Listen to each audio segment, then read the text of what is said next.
দুই একবার আমি ইউনিভার্সিটি আসতে চেয়েছি, তখন ইউনিভার্সিটি আসা যাবে না, ইউনিভার্সিটি বন্ধ, ড্রাইভার স্যার গাড়ি ভাঙবে, অ্যাম্বুলেন্স ভেঙে ফেলেছে। আমি প্রত্যক্ষভাবে কিছুটা সেটার অভিজ্ঞতা হয়েছি দূর থেকে। আমি একেবারে সরাসরি হয়তো জনতার অফিসে কাতারে যাইনি, কিন্তু আমার মেয়ে, আমার ওয়াইফ কেস করে চলে যেত আমাকে, তুমি চলো, আমি গেলে একটু বিপদ আছে, আমার চেহারাটা একটা অনেকটা চেনে, তাহলে কোন দিক থেকে কী বিপদ হয় তোমাদের হতে পারে, আমি তাকে অ্যালাউ করেছি, সে দৌড়িয়ে দিত, এসে করতে আর কি যায়। এটা একটা বিশাল অর্জন বাংলাদেশের জন্য। আজকে যে টপিকটা একটা বিশাল টপিক, আমি এটা নিয়ে বিশেষ ডিটেলসে যাব না, তবে আমরা যে চ্যালেঞ্জগুলো, যেটা দেবপ্রিয় অনেকাংশে বিস্তৃত করেছেন, সেলিম সাহেবও বলেছেন, আর ক্যাপিটাল মার্কেট সমিতি বলেছেন। প্রথমত আমি প্রায় বলি যে we have not assume power, we have assume responsibility. আমাদেরকে আসলে একটা দায়িত্ব দেওয়া হয়েছে। সেই দায়িত্বটা হলো দেশটাকে, যেভাবে দেশটা চলছিল সেটাকে ঠিক করার জন্য। অনেক ছাত্ররা বলছে মেরামত করার জন্য, মেরামত করতে সময় লাগবে। তা আমরা যেটা এখন চেষ্টা করছি, আর্থিক খাত আমি বলছি সব, যেখানে bank, financial institutions, capital market, পুঁজি মার্কেট সবগুলো আছে। আমি মোটামুটি দায়িত্ব নেওয়ার পরে, এর আগে বাংলাদেশ ব্যাংকের কথা অনেকে বলেছেন, বাংলাদেশ ব্যাংকে নাই গেলাম। বাংলাদেশ ব্যাংকে 2009 আমি ছেড়েছি। সেই সময় কাকতালীয়ভাবেও বিভিন্ন নিউজ পেপার লেখে যে খেলাপি ঋণ ছিল 18,000 কোটি টাকা, এখন দাঁড়িয়েছে 1.5 লক্ষ কোটি টাকা, IMF বলছে 2.5 লক্ষ কোটি টাকা। এখন 18,000 কোটি টাকা থেকে যদি বেড়ে যায়, সেটা কারা কী করেছে সেটা আপনারা অনেকেই জানেন, আর আমরা তো জানি কাজ তৈরি। ফাইন্যান্সিয়াল সেক্টরে এত বড় একটা গভীর ক্ষত প্রকাশিত হয়েছে, যেটা আপনার বাড়িতে কল্পনা করতে পারবেন না। এবং বাংলাদেশ ব্যাংকের গভর্নর যিনি আছেন, আমার ছাত্র ছিল, সে IMF-এ ছিল বহুদিন। আমার বলে যে আমি পৃথিবীর কোনো দেশে দেখি নাই 25 বছরে, সে তো বহু দেশ গিয়েছে, এইরকম ফাইন্যান্সিয়াল সেক্টর এত অনিয়ম, এত বিশৃঙ্খলা, এত করাপশন কোথাও দেখে নেই। এখন সেখান থেকে আমাদের বেরিয়ে আসতে হবে। তবে আমি আশাবাদী, আমি যেটা মুজিব সাহেব থিওরি অফ অ্যাসিমেট্রিক্যাল এসে বলেছেন, কি বাংলাটা আমি জানি না, এই অ্যাসিমেট্রি কিন্তু কোনোদিন সিমেট্রি করা যাবে না, এটা আমি প্র্যাকটিক্যালি মনে করি। সামঞ্জস্য আপনি আনবেন কি করে হয়, কিছুটা অ্যাসিমেট্রি, যেমন ইকুয়ালিটি বলতে আপনি আমি লম্বা, আমাকে ঘাড় কাটটা কেটে বেটে মানুষের সমান করে দেন, বেটে মানুষ মোটা চেপে উপরে করে দেন, সেটা সম্ভব না। যার যা পাওনা থাকবে ওটার মধ্যে কিছুটা কী বলে নন লিনিয়ারিটি থাকবে, এটা একেবারে সবসময় দেবে। যেমন ক্লাসিক এক্সাম্পল জোসেফ স্টিগলিজের যে সেলসম্যান ইউজ কারেন্ট, তাই না? আপনি যখনই ইউজ করেন কিন্তু জীবনেও জানতে পারবেন না কত, যতই সিমেট্রি বলে, ওদের সব দেশে কিছু অ্যাসিমেট্রি থাকে। তবে এটাকে এসে করা। তো আমি মুজিব সাহেবের ব্যাপারে একটু যে আমরা ফ্রাস্ট্রেটেড, আমরা অত্যন্ত ফ্রাস্ট্রেটেড হওয়ার কোনো কারণ নেই।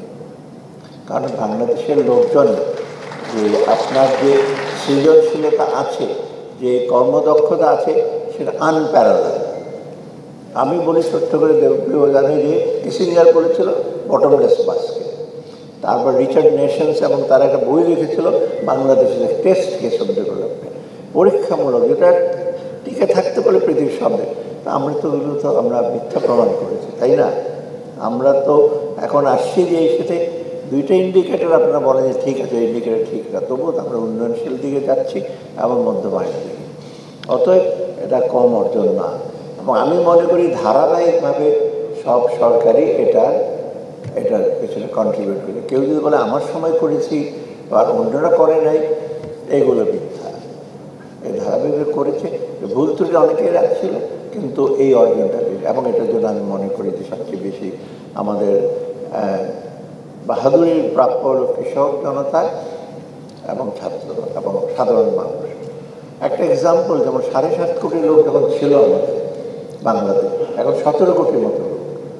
খাবার দাবারে বা হাঙ্গার বা এইসব প্রবলেম হয়নি। এটা কাদের কন্ট্রিবিউশন? আমরা কৃষক এবং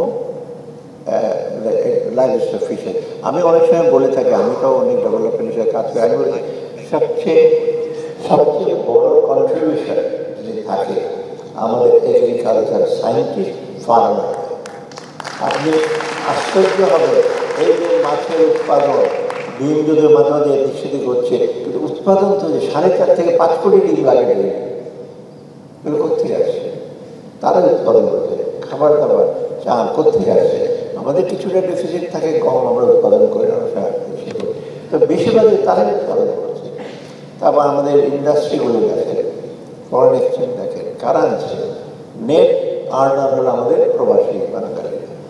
গার্মেন্ট আমরা বলি, কিন্তু যখন আপনি ব্যাক টু ব্যাক এসে তখন সেটা নেট আর্নিং তারা না, কারণ অর্থাৎ আসলে তারাই কন্ট্রিবিউট করছে। এদের কন্ট্রিবিউশনগুলো আমরা বলে যাচ্ছি। আমাদের যেটা হয়েছে উন্নয়ন কৌশলটা, এটা ভুল সবসময়, গ্রোথ গ্রোথ গ্রোথ, প্রবৃত্তি বাড়তে থাকবে। আর আমিও অনেকটা এটাতে দায়ী, গভর্নমেন্ট থেকে আমি সামষ্টিক অর্থনীতি দেখাতাম, রিজার্ভ বাড়ছে, ইনফ্লেশন কম, এক্সপোর্ট বাড়ছে, কিন্তু নিচের দিকে এটা চুইয়ে পড়ছে কিনা সেটা অবশ্য আমার দায়িত্ব তেমন ছিল না, গভর্নমেন্ট থেকে আমি দেখা যেগুলো পাচ্ছি। কিন্তু এটা কিন্তু যারা পলিসি মেকার তাদের দায়িত্ব ছিল দেখা, সবাই পেয়েছে কিনা। ফ্রুটস অফ ডেভেলপমেন্ট তো পার্কুলেট, মানে নিচের দিকে নামে, সেটাই হলো সবচেয়ে বড়। যাক, সেটা হলো আমাদের উন্নয়নের কৌশলটা আমি চেঞ্জ করতে হবে।